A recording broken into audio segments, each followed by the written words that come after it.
IT field, you have to be someone who always wants to learn because there's always going to be new stuff coming out. Technology changes rapidly, so you got to have that mindset that you're going to be willing to learn the new stuff that's coming out so that you can stay current and up to date with your skills.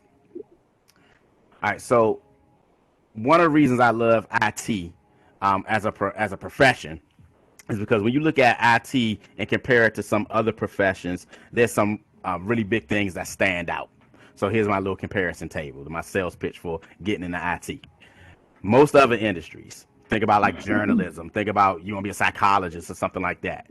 In order to get into those fields, they have a barrier right up front, and that's a college degree. I can't be a psychologist unless I have a college degree. Most cases, I won't be taken seriously as a journalist or some other professions unless I have that bachelor's degree under my belt. IT doesn't have that same barrier. With the right certifications and maybe an associate's degree even, but I've met people with just the right certifications who are able to get their foot in the door, into actual careers, not just jobs, just by getting the right certifications under their belt. So certifications in IT is really important. That's why when you're looking into training programs, it's a good idea to always look for training that's going to lead towards some type of recognized certifications, because there's a lot of certifications out there, but not all of them carry the same weight. You want to make sure that if you're going to be investing your time and money in a certain certification track, that certification track is going to give you a return on your investment. Another thing about most industries, when you look at jobs suck right now for everybody. Even IT, I gotta admit that. Even IT right now, because of the COVID environment, there has been a decline in jobs. But even prior to that, a lot of industries have seen a downturn in the types of jobs that are out there and available to them. In IT, though, you don't really see that. Even with the decline in jobs in IT, there's still tons of IT jobs that are going unfilled because there aren't people with the right skills to fill those roles. Go on Indeed right now. Even with COVID, I guarantee you, you put in your area, you're gonna find at least 1,000 open IT jobs because they have a skills requirement that your average person can't fulfill. So that's never really been an issue for anything IT related. Here's a huge one: salaries, median salaries. If I look at across industries and I take different salaries on the low spectrum and on the high spectrum, and I put them all on the line, and I look for the salary that's right in the middle. On average, you're looking at around $38,000 a year as a median salary for most roles. Compare that to IT. IT, your median salaries, $82,000. Are there going to be some lower than that? Yes, and we'll look at those in a second. And are there going to be some higher? Yes, there are going to be some that blow that 82,000 out of the water. But think about that. As an average, I stack up all of the job salaries in a row, and I look at what's in the middle. What's the average that people make? 82,000 compared to around 37,000. So from a monetary perspective, you're getting more bang for your buck. Imagine that you spend 4 years in college to get this bachelor's degree, and then you finally get into your field after struggling to find that job, and then you make $37,000 a year. Versus somebody who's in IT, they get the right certification under their belt, and they're able to get, maybe after a year or so, they're able to get a job that's making $82,000 a year while they're working on maybe getting an associate's degree or getting a bachelor's. Me personally, and this isn't made up, I went through this situation personally myself. I got my first IT gig I got a Network Plus certification. I was working on my associate's degree.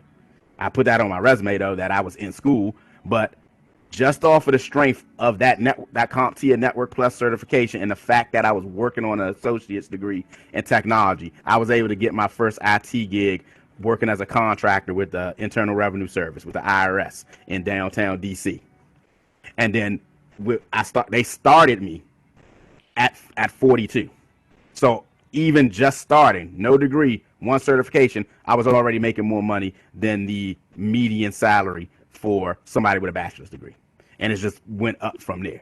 The more experience you get, the more certifications you get, The more degrees you get, a lot of times you can get your degree paid for through working with the right company.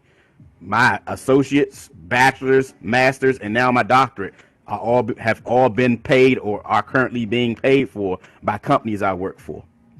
Um, because IT, there's not enough people in those roles, so companies are willing to invest in you if they feel that you can be a benefit to their organization by upskilling. All right, and then the last one here that I note is in most industries, your skills, they're not transferable. Again, I'm a let's say I'm a psychologist. I'm there's going to be some skills, some soft skills that as a psychologist I might be able to take those skills and forklift them over to another industry. But for the most part, there's stuff that psychologists do that only work in that type of mental health industry. There's stuff that somebody in the manufacturing industry does that they can only do in the manufacturing. My wife works for the federal government. She's a health insurance specialist. She can't take her health insurance specialist expertise and then go outside of the healthcare environment and be able to leverage that. Some of the soft skills, yeah, she can leverage those, but not the core things that she does for her job. IT, because it impacts every industry, you'll be hard pressed to find an industry that doesn't have that's not using computers. They, whether I'm in healthcare, the maybe one of these scientific fields, Walmart, it doesn't matter. They've got computers that need to be maintained, fixed. They got databases. They need cybersecurity. So you can, as an IT professional, you can take your entire skill set, forklift it, and go to a whole nother industry and still be able to do your same job. So if one industry goes on a decline, it's not a big deal to you. You can just jump over to another industry. I've worked in the healthcare sector. I've worked in the government sector. I've worked in the private industry sector, in the education space. So I've been able to take those skills and go to different industries. Think of somebody who spent 4 years getting a journalism degree because they always dreamed of working at a newspaper or something like that. Newspapers are on the decline. What are they going to do now? Yeah, they might be able to go over to, blogging or something like that, but it's not as big an industry as the newspaper industry used to be. So having a skill set here, again, allows you to be mobile. You can move around from industry to industry and still be able to utilize these IT skills that you've invested in. This is kind of a snapshot of some of the salaries. And the reason I bring this one up is to kind of get you out of the mindset, because some of you guys might not be in that mindset, but there are a lot of people who, when they think about IT, they think about it being this one thing. But really, there's hundreds of different types of roles that you can fill in IT. There's pretty much a space for everybody in IT. You just got to identify what that space is for you.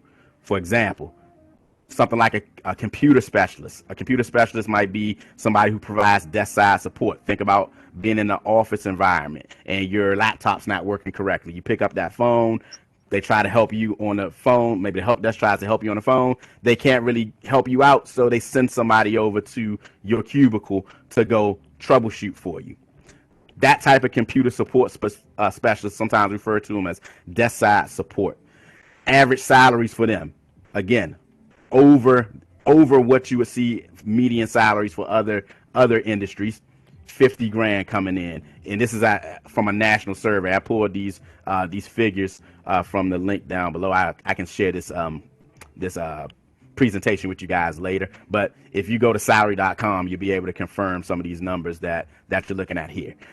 That's just one role. That's like the desk side support role. What if you're into networking? You want to be the person who makes this computer over here talk to that computer over there. Well, there's a role called a network administrator. It's more of I won't say senior level, it's more of an intermediate level role, because now you're not dealing with a computer on an individual basis. You're dealing with multiple computers, maybe hundreds of them, and you're getting them to talk to each other. So because of that increased level of responsibility within the organization, is reflected in the salary. But again, that's an entire another vertical of training that you can go up. You can go up the hardware, the computer support specialists. They're hardware specialists. They specialize in the components and fixing computers and things like that, whereas the network administrator is more focused on the interaction between computers, how they're talking to each other, and the devices that you have to put in place in order to make those communications happen. Web developers, they're dealing with coding. Maybe you see yourself when you get into the IT field, maybe you see yourself writing code. Well, one way that you could fulfill that is by coding websites.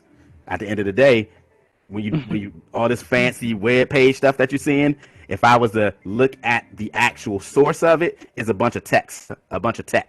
Uses a special coding language or web markup language called HTML, hypertext markup language. It's the coding language of web pages. Well, web developers know how to code in that, and they know some other coding languages that help make HTML more interactive. So if you see yourself as the type of person who can get behind a computer and you can type the code and you like to create things for other people to consume online, web developer role might be something for you. Systems analysts, I would say they're like the partner to the network administrator. They're involved in making sure that devices or on your network talk to each other, but the network administrator is more concerned about the hardware aspect of making those devices talk, whereas the systems analyst, or sometimes you'll see systems administrator, they're more concerned about the servers, about the content, the devices that's going to be holding the content that people want to access over the network. For example, let's say I'm in a company and we have a lot of files that everybody in the organization needs to be able to share with each other.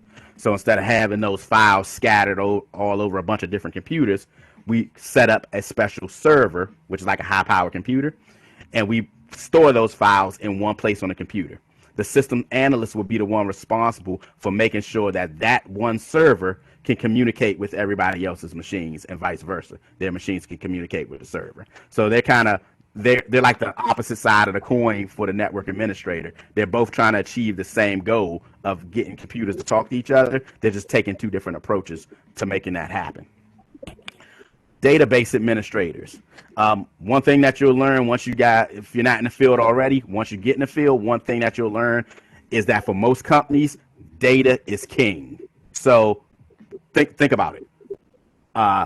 Visa, their credit card data that's their bread and butter. Something happens to that credit card data, they go out of business, right? Because that's their bread and butter. And a lot of other companies, they collect data from you. Why are they collecting that data? Because that data is ultimately their bread and butter. That's what they use to make decisions. That's what they use to keep account records and countless other things. So as the database administrator, though, you become super valuable because you're the one responsible for managing all that data, which is their most important asset. So database administrators, you can see their salary ranges, how that's reflected in what they do. Network architects is more of a senior level role related to the network administrator.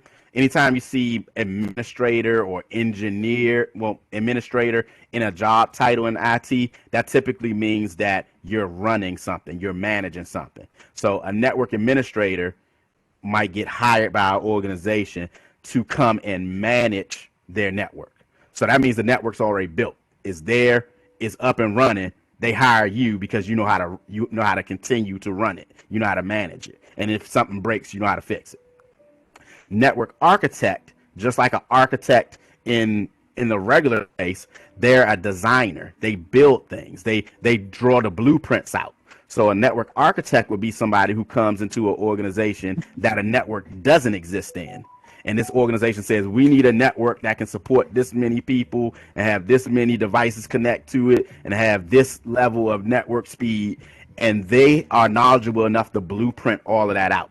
Do they actually build it? No. They just like an architect doesn't actually build the buildings that they design. They work out the blueprint and then they hand it off to specialists to actually implement and build. So a network architect, because they're operating at that higher level, that you can see that reflected in their salaries. And they're the ones who are mapping things out. They have that 10,000 foot view of how a company's network should work overall, and they're able to lay that out in a plan for other people to execute on. Your information security analyst. This is the first cybersecurity related role that I mentioned. I think it's the only one I mentioned in here. All of these roles have something to do with cybersecurity, by the way.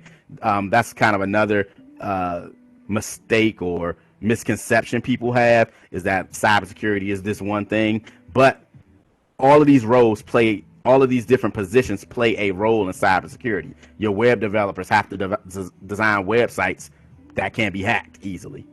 Your computer support specialists have to patch computers. That means they have to install software updates that block viruses and other malicious software from infecting your machine. So everybody plays a role in cybersecurity, but in an organization that has a dedicated information security analyst, their job is to oversee everybody playing their part. Right? They come up with the game. Think of them like a coach, a cybersecurity coach. They come up with the game plan for how the team is going to effectively secure themselves, defend themselves from all these different attack vectors, from being attacked from the web, from having people's laptops compromised. And then they, sort of like the architect, they roll out a plan and they hand off those plans to all of the different teams for them to implement. A lot of times that looks like a report. They'll say, okay, these are the shortcomings that we have, team. Here's what I need you to do to close up that hole. Here's what I need you to do to close up that hole. And again, since they're taking that higher level view, you can see that reflected in their salary. And lastly, this one, not as obvious as a IT role as some other ones, but project management. A lot of times you have people come into IT from the business side, and they think that or maybe they have a background in business, and they're like, man, I can't get into IT because I got to learn all this technical stuff before I can get into IT. That's not the case, because there's a vertical, there's a lane for you too to get into IT, and that lane is by leveraging your business background. Project managers in IT, just like project managers in other areas of business, their goal is to oversee a big project. So for example, let's say your company wants to transition their telephone service. They used to use this company with their technology for their telephone service, and they want to move over to using this other company with this other type of technology for their telephone service. And this is a $2 million project. If you're the IT project manager, you're the one there overseeing that 10,000 foot view, managing all of the different working parts that need to be working in sync to make that project happen. You're going to need your networking folks. So you're going to be, as a project manager, you're going to be directing the network folks and making sure that they're staying on task and making sure that they have, a methodical way of handling their portion of that project. There's going to be stuff that your system analysts need to do that you as a project manager are going to be overseeing and making sure that they stay on task. You're going to be monitoring budgets to make sure that they don't spend too much money. Because already a $2 million project, we don't want it to cost $3 million. So you're the project manager. You got to make sure that cost doesn't creep up. So a lot of business things are involved in this role. Again, you see that reflected in the salary there. And this isn't a hardcore technical role. So again, get that out of your head. You don't necessarily have to be super tech genius to be in IT. You can leverage other skills that you may have and bring them to the table in IT and still be able to find a place for yourself. So in working out what that place is going to look like, one good tool that we use is something called a roadmap. A roadmap, just like a regular map, helps you plot out a journey. Your journey in this case is to get from where you are, maybe not being in the IT field or maybe being a student, and getting to that IT position that you dream of. When you're looking at these roadmaps, though, there's two different approaches you can take. There's the vendor-specific approach and the vendor-neutral approach. In this in the framework of what I'm talking about, a vendor is a company, right? So think of like your Microsofts or your Cisco's, your Sonic Walls. These are all companies. They all have their own technology, and they even have their own certifications in that technology. So when you look at a vendor specific certification, what you're looking at is a certification in how to use a certain company's technology, which is cool. If it's a big name company like a Microsoft or a Cisco, their vendor specific certifications are very lucrative because it shows that you have expertise using this particular company's technology. Then you have what they call vendor neutral. Vendor neutral certifications are, they're not related, they're not proprietary, they're not related to one company. They approach the technology from a more general perspective. So that means they don't dive super deep into the way that one company does it, but they do dive deep, but they dive deep from more of a general perspective. This is how the technology works. This is how it could be implemented. This is how a couple of different companies implement that technology, but they don't go as deep into one company's implementation as the vendor specific ones will go. So some people play one side of the fence or the other side of the fence. They either go all in on one company's technology and they just become the expert. Like they might be like the Microsoft guru. They got every Microsoft certification under the sun. They've got every Amazon web service or AWS certification under the sun, and now they're the AWS guru. And if anybody needs something that's Amazon related, boom, they're the go-to person. Some people go the vendor neutral way, which means they're not really a expert in one company's technology, but they have a really good understanding of how that technology works in general. So they could pick up pretty much anybody's implementation of that technology. Let's say we're talking about cloud. They could pick up Microsoft's cloud solution or Google's cloud solution or Amazon's cloud solution, and they're knowledgeable enough to be up and running within a few days after doing a little bit more studying on that specific technology. They can dive right in. It makes them a little more flexible. There's pros and cons to each one. So when you're focused specifically on one vendor or one particular type of technology, you're what they refer to as a specialist. It's almost like being a doctor, right? So you have some doctors that are general practitioners and some doctors that are specialists, right? Your general practitioners is more of those type of doctors. It's easy to get in there because they learn a general set of knowledge, and it makes it easy for them to fit into different departments in the hospital. Versus a specialist, they've dedicated themselves to learning and becoming an expert in one particular type of medicine. Right? Maybe like a brain surgeon or a heart surgeon or something like that. So they're not necessarily going to fit into every department because they have this expertise in this one area. The benefit of being a generalist in IT means that you become more mobile. If you know some cloud and you know some cybersecurity and you know some database administration, not only are you able to move to different industries because that's just the way IT works, but you're also able to move to different roles within different industries, right? You might be a network administrator over here, and then you change, but because of your general skill set, you change roles and become a cybersecurity engineer over at this other organization. Versus the specialist. The specialist goes all in on one type of technology or even one type of vendor technology. You do every AWS certification under the sun. Now, anybody who needs an AWS person, you get in there and you're getting top dollar because nobody knows as much about AWS as you do. It limits your job choices, but when somebody picks you up, it's because they need you and they're going to pay you whatever you want because you have the level of expertise that they want. So here's how you play both sides of the field.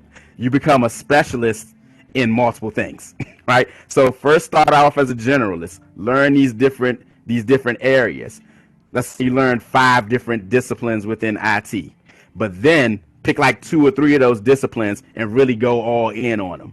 You might not be as good as a person who's focused specifically on one thing, but you still got 2 or 3 things that you're really, really top notch at.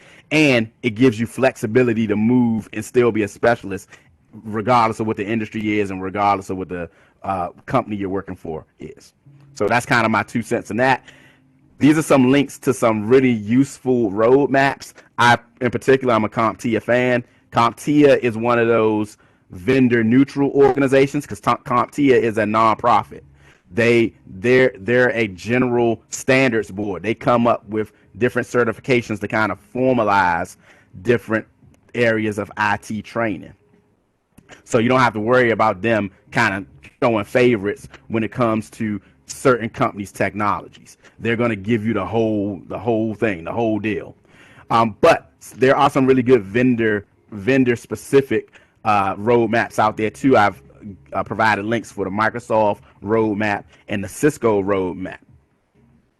Both of these, of course, are going to highlight their technologies. But one curious thing that you'll find is that the CompTIA certifications, some of the entry-level CompTIA certifications, like the IT Fundamentals and the A+, they show up on the Microsoft and the Cisco roadmaps. Why? Because CompTIA is that trusted that they're looked at by the industry in general as a good foundational point. And if you get their certifications on your belt, you're more likely to be successful on some of these vendor specific certs.